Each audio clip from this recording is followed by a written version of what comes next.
And when you share together and you partner together in the gospel cause, you know what the result is? What's the byproduct? It's joy.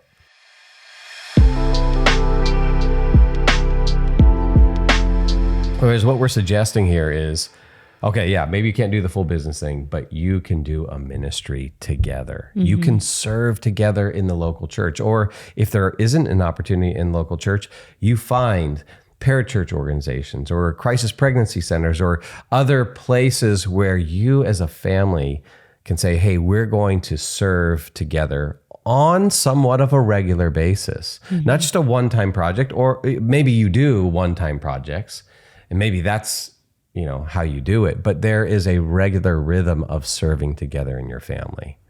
And you don't have to be vocational, but it certainly has helped us to do Maven together and to have kind of everyone, all hands on deck, if you will. Yeah. But then, like you said, in the house church, serving in the church, our home church. Well, it is a mind shift here, because I do think it's like, if your marriage is struggling, if your family is struggling, then you do a big trip to Hawaii and connect. And, and this is what I mean. Is a trip to Hawaii bad? No, but it might be better served. Your family might be better served. Your marriage might be better served if you started to think about not these emotional things like Nancy referenced, these emotional connections, if that wasn't just to create these an emotional connection, but that if you said, why don't we serve together and actually not spend all our time just thinking about ourselves,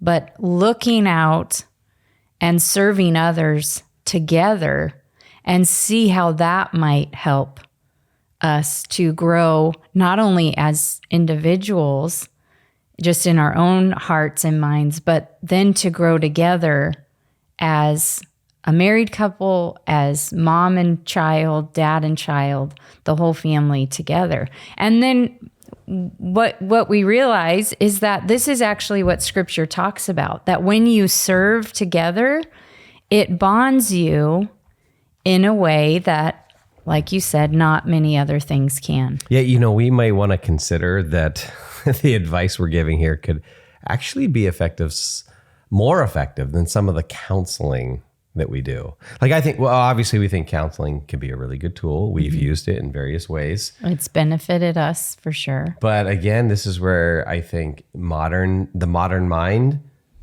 like, I'm having problems, I'm having troubles. Okay, I need counseling. That's the solution. Well, I think what we see in Scripture is, of course, the first place we turn to, and which fits with maybe a lot of good counseling, good Christian counseling today. But there are things in Scripture that should give us insight into what it means to be human and how to structure our families.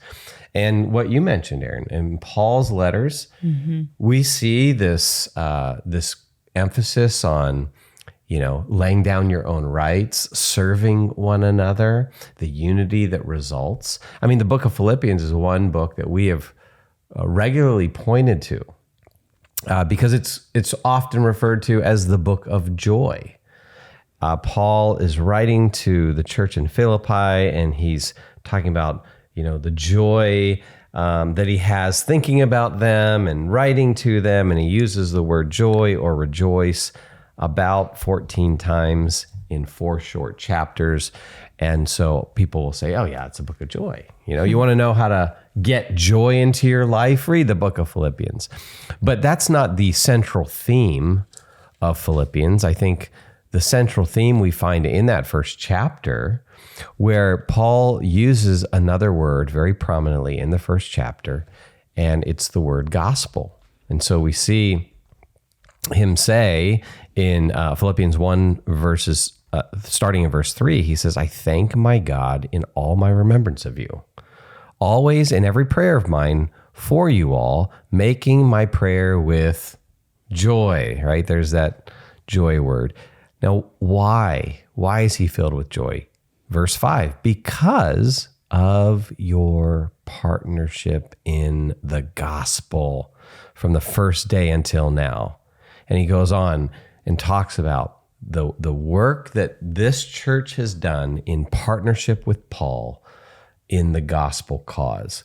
And when you share together and you partner together in the gospel cause, you know what the result is? What's the byproduct?